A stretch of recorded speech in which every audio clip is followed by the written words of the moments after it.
ఎంతో ఘనంగా పెళ్లి జరిగింది. ఎన్నో ఆశలతో మరెన్నో కోరికలతో అత్తారింట్లో అడుగుపెట్టిందే వధువు. అయితే కాళ్లకు పెట్టిన పారాని ఇంకా ఆరనే లేదు. ఇంటి ముందు వేసిన పందిరింకా తీయనే లేదు. అంతలోనే పెళ్లి కూతురుకు 100 ఏళ్లు నిండిపోయాయి. కట్టుకున్నవాడే సర్వస్వం అనుకొని మనసు నిండా ఎన్నో ఊహలు నింపుకొని వెళ్తే మొదటి రోజు నుంచే ఆ అమాయకురాలికి అడుగడుగునా వేధింపులు ఎదురయ్యాయి.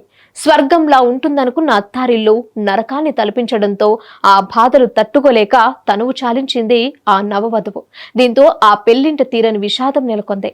ఈ విషాదకర ఘటన ములుగు జిల్లాలో చోటు చేసుకుంది. కమలాపురంకు చెందిన కోమలిక, ఆమెకు 20 ఏళ్లు కాగా రామ్నగర్ కు చెందిన గోవింద్తో ఈ నెల 4వ తేదీన పెళ్లి జరిగింది. అయితే తన భర్త పెళ్లైనప్పటి నుంచి తనను పట్టించుకోవడం లేదని, మరెవరివో స్టేటస్లు పెడుతున్నాడని నవవధువు ఆవేదన చెందింది.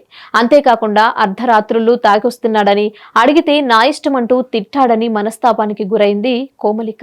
అత్తారింటికి వెళ్లొద్దామని భర్తతో చెప్పగా కమలాపురానికి వచ్చారు. కాగా అక్కడే పురుగుల మందు తాగగా ఎంజీఎంలో చికిత్స పొందుతూ మృతి చెందింది. అయితే పెళ్లి జరిగిన 19 రోజులకే నవవధువు ఇలా ఆత్మహత్య చేసుకోవడంపై సర్వత్రా అనుమానాలు వ్యక్తమవుతున్నాయి. నవవధువు ఆత్మహత్యకు భర్త వేధింపులే కారణమని భావిస్తున్నారు. వరుడు వేధింపులు తట్టుకోలేకనే ఆ అమ్మాయి బలవన్మరణానికి పాల్పడిందని ఆమె తరపు బంధువులు ఆరోపిస్తున్నారు. అయితే కోమలిక కుటుంబ సభ్యుల ఫిర్యాదు మేరకు పోలీసులు కేసు నమోదు చేసుకున్నారు. Hit TV presents like, share, comment.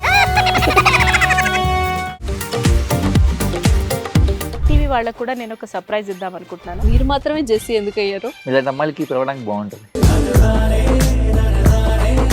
Chandu సాయికి like you and have a జనాలకి ఒక పేరు నచ్చిందంటే దీనికి ఒక ప్రాసెస్ ఉంటుంది. ఎందుకు ప్రాసెస్ డైరెక్ట్‌గా వెళ్ళిపోదాం. ఏదైనా ఒకటి మర్చిపోయినావా నువ్వు? మర్చిపోయినా మేడం. ఏం మర్చిపోయావు? నా గుండె. ఏదో ఆ టైంకి మన సుడి బాగుంటే ఎవరన్నా చూపిస్తే రాయగలం కానీ డోర్ టు డోర్ సేల్స్ చేసేవాళ్ళు. శారీ వస్తుంది, శారీలో వెనకాల కట్టుకుని అమ్మా నీ వెన్నెల